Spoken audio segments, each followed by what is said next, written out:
ಹೇಳಬೇಕು. ಭಾರತದ ಸಂವಿಧಾನ ಪ್ರಸ್ತಾವನೆ. ಭಾರತದ ಜನಗಳಾದ ನಾವು ಭಾರತವನ್ನು ಒಂದು ಸಾರ್ವಭೌಮ ಸಮಾಜವಾದಿ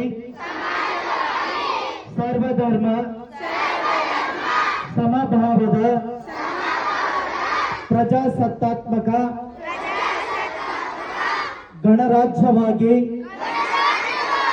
ರಚಿಸಲು ಮತ್ತು ಅದರ ಸಮಸ್ತ ನಾಗರಿಕರಿಗೆ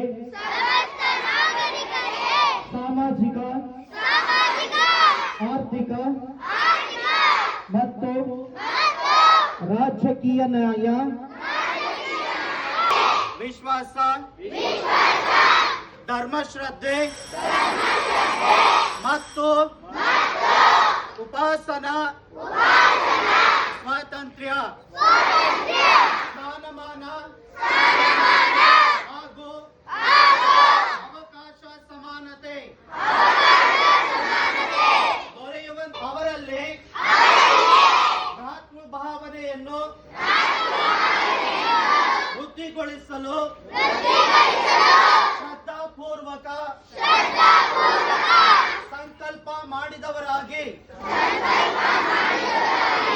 ನಮ್ಮ ಸಂವಿಧಾನ ಸಭೆಯಲ್ಲಿ